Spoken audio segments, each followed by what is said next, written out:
قبل تقديمه رسميا أعلن برشلونة غياب الوافد الجديد البرازيلي فيليبي كوتينيو عن الملاعب لنحو 3 أسابيع بداعي الإصابة. ونشر النادي الخبر على صفحته في تويتر مشيرا إلى أن التقارير الطبية أثبتت إصابته في الفخذ اليمنى. أهلا بكم. في الجولة 18 من الدوري الإسباني تغلب برشلونة بميدانه على ضيف ليفانتي ب3 أهداف دون رد. جاء ذلك في مباراة شهدت تسجيل ليونيل ميسي لهدفه ال65 بعد 300 كأكثر اللاعبين تسجيلا للأهداف مع فريق واحد في الدوريات الأوروبية الكبرى، معادلا بذلك رقم أسطورة بايرن ميونخ الألماني جيرد مولا. في برشلونة لا بديل لك عن الهاتف لالتقاط صورة تتعدد أغراضها بين الصغار والكبار، لكن العشق يبقى واحدا، هو برشلونة حتى من أصحاب العيون الضيقة. في دهاليز الكامب نو برشلونة يستعد للخروج من بوابته المعتادة أمام ضيفه ليفانتي.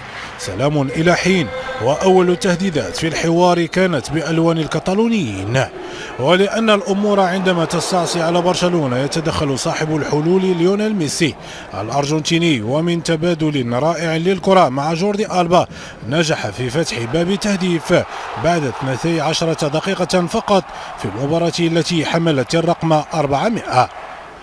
لويس سواريز سدد والحارس في المكان المناسب قبل أن يسدد العائد من الإصابة عثمان ديمبلي بدوره، والنتيجة ظلت على حالها. ليفانتي تمكن في بعض الأحيان من الوصول إلى صندوق برشلونة، لكن تسديدة من رجل جيفرسون ليرما لم تكن بالدقة الكافية.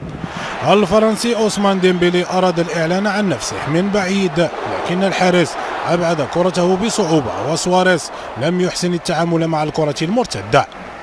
الأوروغواياني لم يستسلم واستطاع تدوين اسمه في دفتر الهدافين عند الدقيقة 38 بطريقة رائعة.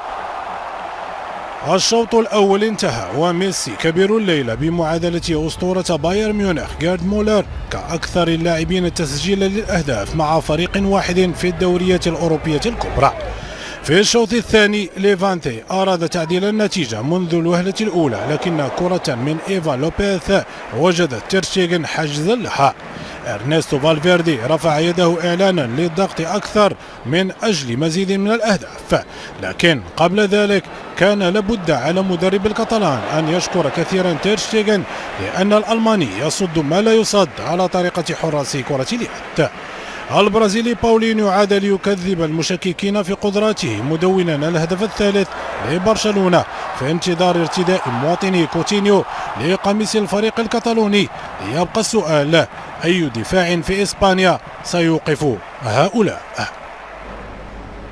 هذا وعبر لويس سواريز عن سعادته ببداية العام الجديد بتحقيق انتصار جديد وحراز هدفا مكنه من الحلول سابعا في ترتيب أفضل هدافي برشلونة عبر التاريخ. هذا وأرجع سواريز ذلك لمجهود زملائه ككل في المجموعة.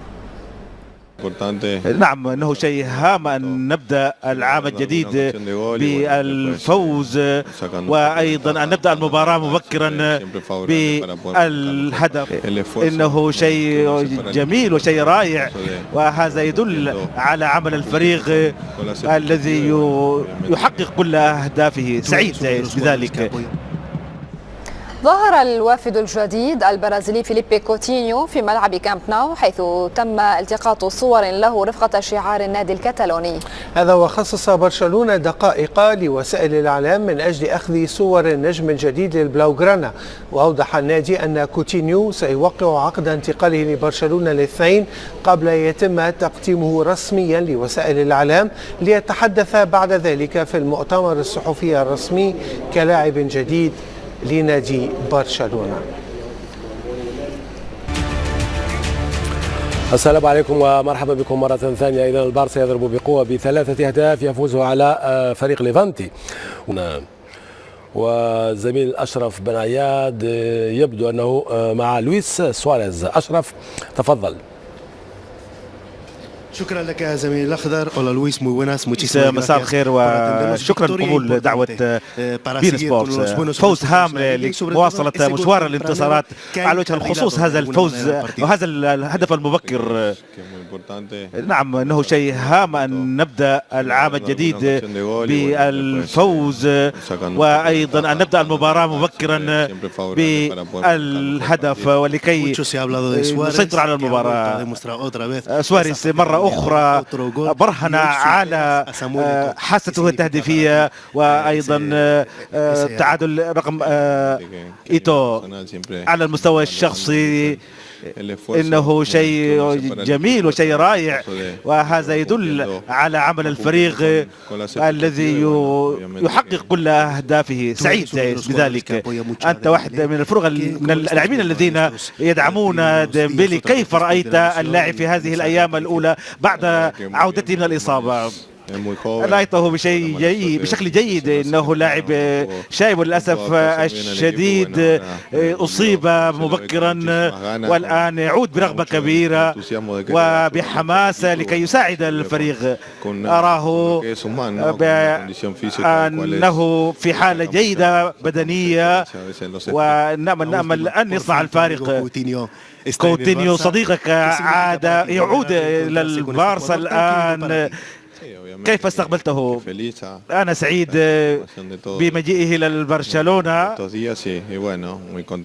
وأيضا سعيد بأن برشلونة لم تخطئ في استخدام هذا اللاعب، لأنه لاعب جيد، ومن البديهي يجب علينا أن نرحب به وأن يشعر بفيته. عودة إليك زميلي الأخضر لويس سواريز، سعيد جدا بقدوم كوتينيو الذي لعب معه سويا في ليفربول وصنع له أهداف كثيرة إذن، وتبادل كثير من الكرات. ينتظر بفارغ الصبر هذه البداية. نذهب الآن إلى الترتيب.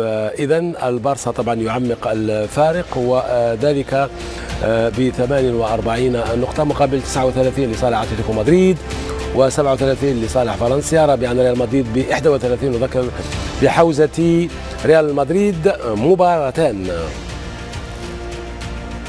يوسف، نبدأ من باولينيو، لاعب وسط مثلك، أنت كنت لاعب وسط، لكن هذا يفعل كل شيء. صحيح. أظن كما قلنا ميزة باولينيو أنه عنده حاسة تهديفية كبيرة حتى مع المنتخب. يتموقع جيدا. تموقع جيدا، أنه هو البدل العملي هنا، الهدف اللي سجله دائما تمريرة وثم الانطلاق داخل المنطقة. هنا تموضع جيد لللاعب. دائما هذا هو الشيء المميز فيه. كل أهدافه تقريبا يتمادع يعني بشكل جيد. حتى في بعض الاهداف سجلها دائما الكره كانت يسددها ميسي، ترتطم بالعارضه وتعود تعود عند اللاعب. سواريز ساعده ايضا في هذه اللقطه. سواريز اكيد سواريز يعني كان قدم عمل كبير، خصوصا انه كان هو وراء يعني تمريره ميسي. ربما المدافع اعتقد ان سواريز سيحصل، لكن سواريز سرق الكره، ويعني كانت الكره عند لاعب اتجهت نحو لاعب باولينيو، سجل هدف.